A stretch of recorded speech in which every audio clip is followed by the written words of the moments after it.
రోజు అమ్మడి గారు మీరు మాట్లాడటం నేను సమాధానం చెప్పడం, మీరు మాట్లాడటం సమాధానం చెప్పడం, ఇదే తంతు అయిపోయింది సార్. మీరు ఆగిపోతే నేను ఆగిపోతా. చూసుకుందాం ఒక రోజు. వాళ్ళు ఏం మాట్లాడతారు చూడండి. పేద ప్రజలు ఇళ్ల స్థలాల కోసం అనేకమైన అప్లికేషన్ పెట్టుకున్నారు. అయ్యా చంద్రబాబు నాయుడు గారు, ఈ 2 సంవత్సరాల కాలంలో 1 సెంట్ అని ఇచ్చావు పేద ప్రజానీకానికి? 1 సెంటు కూడా పేద ప్రజానీకానికి చంద్రబాబు నాయుడు గారు 1 సెంట్ అయినా పేద ప్రజానీకానికి ఇచ్చారా? కొన్ని లక్షల టిట్కో ఇళ్ళు కట్టారు. మీరేం చేశారు? వచ్చి కనీసం మీకు ప్రేమ ఉంటే ప్రజల మీద మీ బ్లూ రంగు ఉంది కదా వేసుకుని రాజశేఖర రెడ్డి గారి ఫోటో పెట్టుకుని రాజన్న కాలనీలనైనా ఇవ్వచ్చు కదా. అది ఇవ్వకుండా జగనన్న కాలనీలని ల్యాండ్ పూలింగ్ పెట్టారు. ఒక్కొక్క ఎమ్మెల్యే 4 లక్షలు కొన్న ల్యాండ్ని 40 లక్షలకు అమ్మాడు గవర్నమెంట్కి.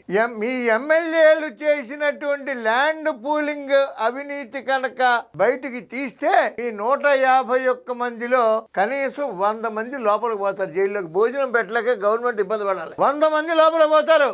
ఒక్కొక్క ఎమ్మెల్యే ల్యాండ్ పూలింగ్ లో దోచవతలు పాడేశారు. నువ్వు చంద్రబాబు నాయుడు గారి గురించి మాట్లాడింది. టిట్కో ఇంటికి పోదాం, టిట్కో ఇంటికి వెళ్దాం. మీ గుడివాడలో చంద్రబాబు నాయుడు గారు కట్టినటువంటి టిట్కో ఇళ్ళు ఇచ్చారు కూడా నాన్నగారు. నాకు తెలిసి నేను వచ్చాను ఆ ఓపెనింగ్ కూడా. టిట్కో ఇళ్ళు మీరు ఎందుకు ఇవ్వలేదు? ఎందుకు ఆపేశారు? టిట్కో ఇళ్ళు ఆపేసి మళ్ళీ ల్యాండ్ పూలింగా నువ్వు మళ్ళీ మాట్లాడి చదువుకున్నదిలా ఎందుకు అలా తగలేసి ఇలాగా ఆ పుస్తకాలు తగలబెట్టి మాట్లాడడం మానేయండి. కనీసం గౌరవం ఉండాలి కదండి మనం మాట్లాడేదానికి. విమర్శ అందంగా ఉండాలి, విమర్శ మెచ్చుకునేలాగా ఉండాలి. మైక్ ఉంది, నోరు ఉంది, మైక్ ఉంది, నోరు ఉంది. ఇదే తప్పు అండి అంబటి రాంబాబు గారు. తప్పు చేయకండి.